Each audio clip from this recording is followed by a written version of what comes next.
দেখা যাচ্ছে যে এ রাজ্যের পুলিশ মন্ত্রী মমতা বন্দ্যোপাধ্যায়, স্বাস্থ্যমন্ত্রী মমতা বন্দ্যোপাধ্যায়, দুই জায়গায় ভিক্টর। কি বলবেন? প্রতিনিয়ত আন্দোলন চলছে। দেখুন, রাজ্যের একদিকে স্বাস্থ্য ব্যবস্থা ভেঙে পড়েছে, একদিকে আপনারা জানেন যে পুলিশের কি ভূমিকা। এক কথায় পুলিশ সম্পূর্ণভাবে তৃণমূল কংগ্রেসের হয়ে কাজ করছে। বিভিন্ন ব্লকে ব্লকে, বিভিন্ন বিধানসভায় তৃণমূল কংগ্রেসের নেতৃত্বরা মানুষের কাছে তাদের বিশ্বাসযোগ্যতা হারিয়ে ফেলেছে। তাই পুলিশ দিয়ে পুরো পশ্চিমবঙ্গটাকে চালানোর যে একটা চেষ্টা, সেই চেষ্টা কিন্তু হচ্ছে।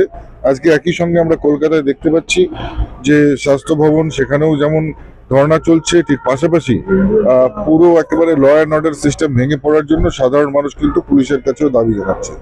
সব মিলিয়ে এটা বলা যায় যে পশ্চিমবঙ্গ সরকার সম্পূর্ণভাবে তারা ধরেই নিয়েছে যে এবারের নির্বাচনে আর তারা ক্ষমতায় আসতে পারবে না। সেই জন্য এখন থেকে স্বাস্থ্য, পুলিশ সবকিছু একেবারে ছেড়ে দিয়েছে। গতকাল উত্তরকন্যা অভিযানে আমরা সেম জিনিসটা দেখতে পেলাম, যে পুলিশের হাতে কিভাবে মার করা হচ্ছে বা উত্তরকন্যা অভিযানকে হেনস্থার শিকার হচ্ছেন।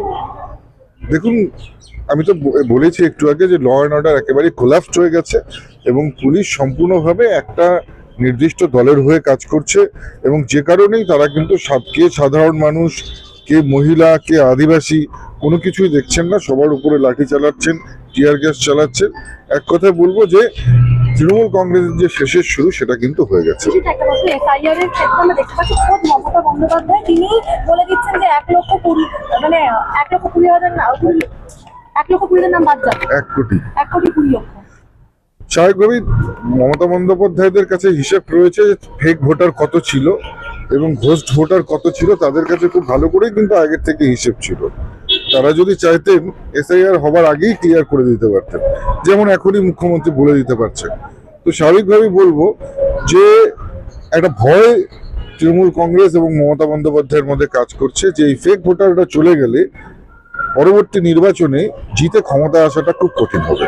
একদিকে যেমন এসআইআর নিয়ে সরব, অন্যদিকে সুপ্রিম কোর্টের রায় সত্ত্ব দিয়ে দিচ্ছেন না, সেই বিষয়ে নিয়ে কোনো মন্তব্য করছেন না। দেখুন, পশ্চিমবঙ্গ সরকার তো সবার ঊর্ধ্বে, সুপ্রিম কোর্টের ঊর্ধ্বে, রাষ্ট্রের ঊর্ধ্বে, সবার ঊর্ধ্বে, তারা তাই মনে করেন। আজকে যেখানে সুপ্রিম কোর্ট বারবার বলেছেন যে কর্মীদের সমস্ত ডিএ তাদের সেটাকে চুকিয়ে দেওয়ার জন্য, সেটা দিয়ে দেওয়ার জন্য, এখনো পর্যন্ত সেখানে মমতা বন্দ্যোপাধ্যায় এবং তার সরকার কিন্তু কোনো ভ্রুক্ষেপ করছেন না। অর্থাৎ এর মানে কি? মানে মমতা বন্দ্যোপাধ্যায় নিজেকে সুপ্রিম কোর্ট, রাষ্ট্রের থেকেও ঊর্ধ্বে মনে করছেন। মহামৈত্র